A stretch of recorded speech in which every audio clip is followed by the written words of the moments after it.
ہے قول محمد قول خدا فرمان نہ بدلا جائے گا، ہے قول محمد قول خدا فرمان نہ بدلا جائے گا، بدلے گا زمانہ لاکھ مگر قرآن نہ بدلا جائے گا، بدلے گا زمانہ لاکھ مگر قرآن نہ بدلا جائے گا۔ معزز حاضرین و ناظرین، جس طرح سے ابھی ہم تقریباً آج سے ایک ہفتہ قبل جو ہے ایک عظیم سنت کی یاد میں ایک عظیم دن منایا، جس عظیم سنت کو ہم سنتی حضرت ابراہیمی بھی کہہ سکتے ہیں اور حقیقی طور پہ قربانی اسماعیل ذبیح اللہ علیہ الصلوۃ والتسلیم بھی کہہ سکتے ہیں۔ جہاں ایک طرف ہمیں یہ خوشی تھی کہ اس عظیم سنت کو منائیں، اسی طرح ایک طرف ہم ایک ایسے فتنے سے متعارف ہوئے جس فتنے کو اگر ہم عالمی دہشت گرد کہیں تو شاید غلط نہ ہو، بلکہ ہم اس کو پوری دنیا انٹرنیشنل ٹیررسٹ کنٹری کہہ سکتے ہیں کہ جس سے ہم متعارف ہوئے۔ اور ایک دل خراش واقعہ جو ہمیں سننے میں آیا اور دیکھنے میں آیا کہ ملک سویڈن جو ہے وہاں پر حکومتی سطح پر قرآن پاک کو جلایا گیا۔ اس سے بڑی تکلیف ہوئی اور یقیناً پوری دنیا میں رہنے والے مسلمانوں کو اس بات سے بڑا رنج ہوا، تکلیف ہوئی کہ قرآن پاک کو جلایا گیا۔ لیکن اب اصل میں سب سے پہلے میں عالمی عدالت انصاف کو یہاں سے ایک ہمارا مطالبہ ہے، کہاں ہے وہ حکومت، وہ جو ہے عدالتیں، کہاں ہیں وہ لوگ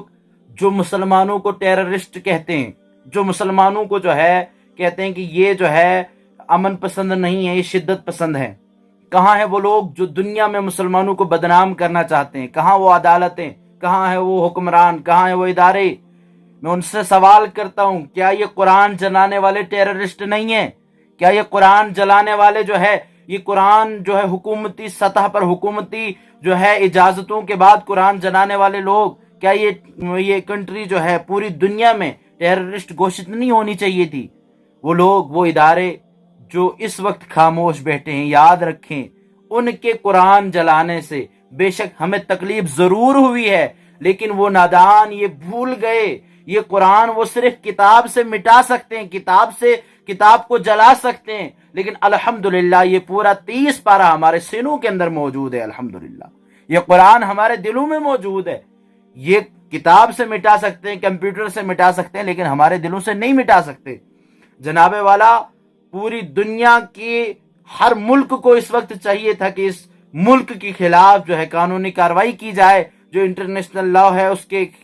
حساب سے جو ہے ان کے خلاف جو کارروائی کی جائے، اور اسی لحاظ سے ان لوگوں کو جو ہے بالخصوص انٹرنیشنل ٹیررسٹ کنٹری کا جو مطلب ایک ان کا اپنا بنا رہتا ہے شیڈیول، کس کو کیا ڈالنا، گرے کلر وغیرہ یہ سب ہوتا ہے کچھ، اس کے اندر ڈال دیا جائے، کیونکہ یہ وہ فتنہ ہے جس سے اربوں مسلمانوں کے دلوں کو تکلیف پہنچی ہے۔ جناب والا، وہ ادارے خیال کریں، اور میں چاہتا ہوں OIC کا صدر کہاں سویا ہوا، اس کو چاہیے کہ اس کے اوپر ایکشن لیا جائے، اس کے اوپر جو ہے خاص طور پہ جو ہے پابندیاں لگائی جائیں اس ملک کے اوپر۔ OIC کا صدر سویا ہو، ہمارے مسلمان ملک جو خود کو ریاست مدینہ یا کچھ اور کہلاتے ہیں، کہاں سوئے ہیں وہ لوگ؟ اس وقت کیوں نہیں بول رہے؟ ہم اپنی ذات کے لیے جو ہے روڈ جام کروا سکتے ہیں، اپنی ذات کے لیے جو ہے طرح طرح کے فتنے فسادات پھیلا سکتے ہیں، لیکن قرآن جلایا جا رہا، ہمارے جو ہے سر پہ جو ہے جوں تک نہیں رینگتی۔ اللہ اکبر، مسلمانوں سدھر جاؤ۔ اور میں ایک بالاتفاق، کیونکہ وقت جو ہے زیادہ نہیں ہے، اور میں بالآخر ایک چھوٹی سی بات اور عرض کرنا چاہوں گا یہاں پر مسلمانوں سے، جو مسلمان بھائی مجھے دیکھ رہے ہیں یا سنیں گے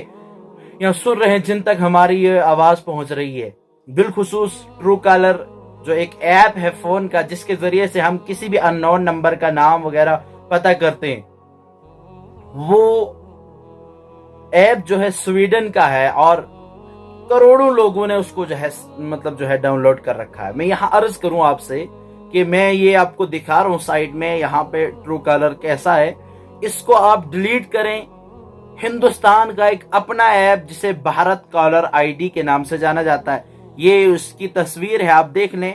اس تصویر کو دیکھ کر آپ اس کو ڈاؤن لوڈ کریں، اس سے زیادہ بہترین اور 100% سیفٹی کے ساتھ یہ ایپ جو ہے آپ تک جو ہے ہر ڈاٹا پہنچائے گا، آپ کا ڈاٹا جو ہے سیف رکھے گا۔ تو اس لیے ہم سویڈن سے ہر طرح کی لا تعلقی چاہتے ہیں۔ سویڈن کو جو ہے انشاءاللہ عز و جل اللہ برباد کرے گا، غارت کرے گا، اور وہ لوگ ہمارا کچھ نہیں بگاڑ سکتے۔ اور اسلام دشمن جتنے بھی ہیں پوری دنیا میں، بے شک وہ قرآن کو جلا سکتے ہیں، کتابی شکل میں مٹا سکتے ہیں، لیکن ہمارے سینوں سے نہیں مٹا سکتے۔ اور اگر ہم زیادہ کچھ نہیں کر سکتے، کم سے کم ہم اس ویڈیو کے ذریعے سے لاکھوں مسلمانوں تک جو ہے یہ بات پہنچا سکتے ہیں کہ آپ جو ہے کم سے کم سویڈن کا ایک ایپ ہی ان انسٹال کر دیں،